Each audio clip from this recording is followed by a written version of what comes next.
विष्णु पुराण पंचम अंश 27वां अध्याय प्रद्युम्न हरण तथा संबर वध। श्री मैत्रेय जी बोले, हे मुनि, बीरबल प्रद्युम्न को संबरासुर ने कैसे हरण किया था और फिर उस महाबली संबर को प्रद्युम्न ने कैसे मारा? जिसको पहले उसने हरण किया था उसी ने पीछे उसे किस प्रकार मार डाला?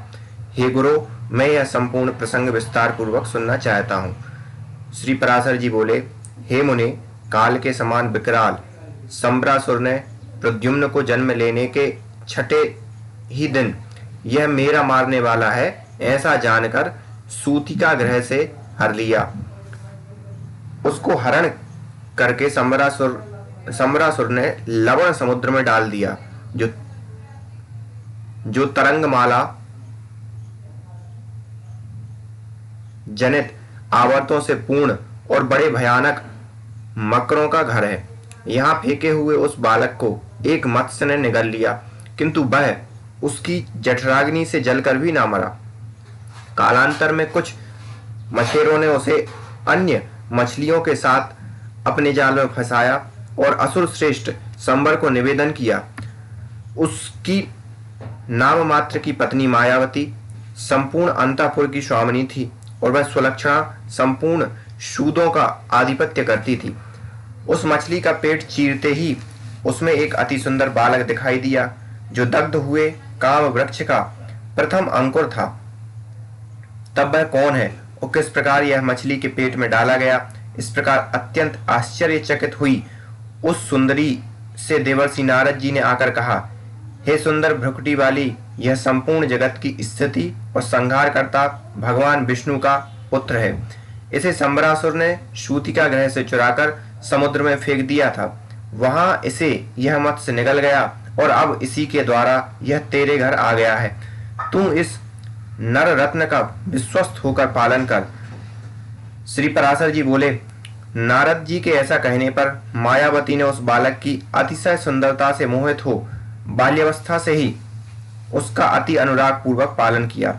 हे महापते, जिस समय वह नवयौवन के समागम से सुशोभित हुआ, तब वह गजगामिनी उसके प्रति कामना युक्त अनुराग प्रकट करने लगी। हे महामुने, जो अपना हृदय और नेत्र प्रद्युम्न में अर्पित कर चुकी थी, उस मायावती ने अनुराग से अंधी होकर उसे सब प्रकार की माया सिखा दी। इस प्रकार अपने ऊपर आसक्त हुई उस कमल लोचना से कृष्ण नंदन प्रद्युम्न ने कहा, आज तुम मात्र भाव को छोड़कर यह अन्य प्रकार का भाव क्यों प्रकट करती हो? तब मायावती ने कहा, तुम मेरे पुत्र नहीं हो, तुम भगवान विष्णु के तनय हो। तुम काल संबर ने हरकर समुद्र में फेंक दिया था। तुम मुझे एक मत्स्य के उदर में मिले हो। हे कांत, आपकी पुत्र वत्सला जननी आज भी रोती होगी। श्री राधा पराशर जी बोले, मायावती के इस प्रकार कहने पर महाबलवान प्रद्युम्न ने क्रोध से विहल हो संबरासुर को युद्ध के लिए ललकारा और उससे युद्ध करने लगे। यादव श्रेष्ठ प्रद्युम्न जी ने उस दैत्य की संपूर्ण सेना मार डाली और उसकी 7 मायाओं को जीतकर स्वयं 8वीं माया का प्रयोग किया। उस माया से उन्होंने दैत्यराज काल संबर को मार डाला और मायावती के साथ विमान द्वारा उड़कर आकाश मार्ग से अपने पिता के नगर में आ गए। मायावती के सहित अंतापुर में उतरने पर श्री कृष्ण चंद्र की रानियों ने उन्हें देखकर कृष्ण ही समझा, किंतु आनंदिता रुक्मणी के नेत्रों में प्रेमवश आंसू भराए और वे कहने लगी, अवश्य ही यह नव यौवन को प्राप्त हुआ किसी बड़ भागिनी का पुत्र है। यदि मेरा पुत्र प्रद्युम्न जीवित होगा तो उसकी भी यही आयु होगी। हे वत्स, तू ठीक ठीक बता, तूने किस भाग्यवती जननी को विभूषित किया है?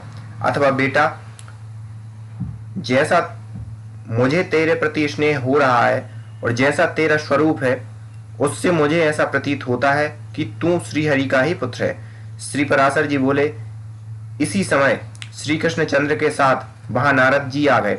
उन्होंने अंतापुर वासिनी देवी रुक्मणी को आनंदित करते हुए कहा, हे श्रुसु, यह तेरा ही पुत्र है। यह संबरासुर को मारकर आ रहा है, जिसने कि इसे बाल्यावस्था में सूतिका ग्रह से हर लिया था। यह सती मायावती भी तेरे पुत्र की ही स्त्री है, यह संबरासुर की पत्नी नहीं है। इसका कारण सुन। पूर्व काल में कामदेव के भस्म हो जाने पर उसके पुनर्जन्म की प्रतीक्षा करती हुई इसने अपने मायामय रूप से संबरासुर को मोहित किया था। यह मत्त विलोचना उस दैत्य को विहार आदि उपभोग के समय अपने अति सुंदर मायामय रूप दिखलाती रहती थी। कामदेव ने ही तेरे पुत्र रूप से जन्म लिया और यह सुंदरी उसकी प्रिया रति ही है। हे शोभने, यह तेरी पुत्रवधू है, इसमें तू किसी प्रकार की विपरीत शंका ना कर। यह सुनकर रुक्मणी और कृष्ण को अतिशय आनंद हुआ और समस्त द्वारकापुरी भी साधु साधु कहने लगी। उस समय चिरकाल से खोए हुए पुत्र के साथ रुक्मणी का समागम हुआ देख द्वारकापुरी के सभी नागरिकों को बड़ा आश्चर्य हुआ। इति श्री विष्णु पुराणे पंचम अंशे सप्तविंशो अध्याय।